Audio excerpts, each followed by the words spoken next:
Hello everyone, welcome to my channel उड़ान सपनों की। आज हम करेंगे क्लास 6 की हिंदी की वर्कशीट नंबर 39, जो कि आपकी डेट 25 फरवरी की है। प्यारे बच्चों, पिछले कार्यपत्रक में हमने क्या पढ़ा? संज्ञा के स्थान पर आने वाले शब्द को हम क्या कहते हैं? सर्वनाम कहते हैं। ठीक है। सर्वनाम 6 प्रकार के होते हैं: पुरुषवाचक सर्वनाम, निश्चयवाचक, अनिश्चयवाचक, संबंधवाचक, प्रश्नवाचक और निजवाचक। अब देखिए एक एक करके पढ़ते हैं। पुरुषवाचक सर्वनाम कौन से होते हैं? बात कहने वाला, सुनने वाला या किसी अन्य व्यक्ति, वस्तु जिसका संबंध में बात की जा रही हो, उसके लिए प्रयोग सर्वनाम को पुरुषवाचक सर्वनाम कहते हैं। अब जो आपके पुरुषवाचक हैं वो भी 3 तरह के होते हैं: उत्तम, मध्यम और अन्य। उत्तम का मतलब वक्ता अपने नाम के स्थान पर जिन सर्वनाम का प्रयोग करता है, जैसे मैं, मेरा, मुझे, मुझको, हम, हमारा और हमें, यानी कि हम अपने बारे में जब बात कर रहे हैं तो उत्तम पुरुष।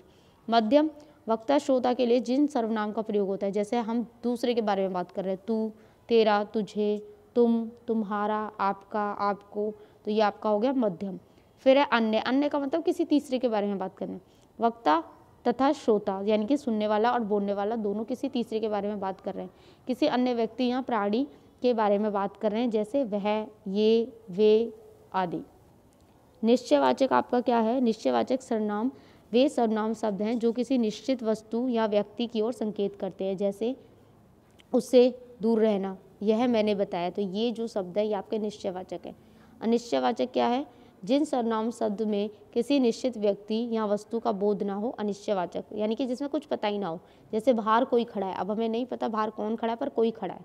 गुस्से ने कुछ लिखा, मुन्ने ने कुछ लिखा, तो कुछ लिखा, क्या लिखा नहीं पता। संबंधवाचक जिन सर्वनाम शब्दों को दूसरे सर्वनाम शब्दों से संबंध ज्ञान होता है तथा जो शब्द दो वाक्य को जोड़ते हैं उन्हें संबंधवाचक कहते हैं, जैसे जैसा करेगा वैसा भरेगा, तो ये दोनों शब्दों में संबंध है। जो परिश्रम करते हैं वे सुखी रहते हैं, तो ये भी दोनों में संबंध हो गया। अब है आपका प्रश्नवाचक। प्रश्न करने के लिए जिन सर्वनाम का उपयोग होता है उसे प्रश्नवाचक सर्वनाम कहते हैं, जैसे बाहर कौन खड़ा है, तुम क्या खा रहे हो, ये मेरा पेन किसने लिया, तो जिसमें हम प्रश्न करते हैं। निजवाचक क्या है? जिन सर्वनाम शब्द से अपनेपन का बोध हो उसे निजवाचक सर्वनाम कहते हैं, जैसे मैं अपने घर चला जाऊंगा, वह अपने आप खा लेगा, गांधी जी अपना काम स्वयं करते हैं, तो ये सब क्या हो गया? निजवाचक, जिसमें हम अपना काम कर रहे हैं, खुद कर रहे हैं। चलिए फर्स्ट क्वेश्चन, निम्नलिखित वाक्यों में सर्वनाम शब्द छांटकर उनका भेद लिखिए।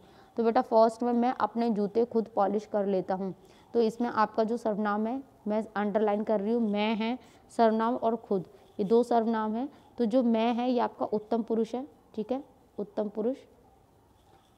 और ये आपका जो खुद है ये आपका निजवाचक है, निजवाचक, ठीक है। सेकंड में देखिए आप क्या लेंगे, तो इसमें क्या है? क्या, तो क्या आपका क्या हो गया? प्रश्नवाचक, ठीक है। जिसका खाते हैं उसी को आंख दिखाते हैं, तो जिसका और उसका, तो ये दोनों क्या है? संबंधवाचक। जिनको मैं सर्कल कर रही हूँ आप उनको भी लिखेंगे, संबंधवाचक, ठीक है। फिर है बाहर कोई खड़ा है, कोई, तो ये क्या है? हमें नहीं पता, अनिश्चयवाचक, अनिश्चयवाचक। फिर है मैं खेलने जा रहा हूँ, तो इसमें क्या है? मैं आपका क्या है? आपका उत्तम पुरुषवाचक, उत्तम पुरुषवाचक, ठीक है। फिर आपका जल्दी आओ तुमसे कुछ काम है, तो तुमसे और कुछ दोनों हैं। तुमसे जो है बेटा आपका, ये आपका मध्यम, मध्यम उत्तम पुरुष है। और जो कुछ है ये अनिश्चयवाचक है, ठीक है।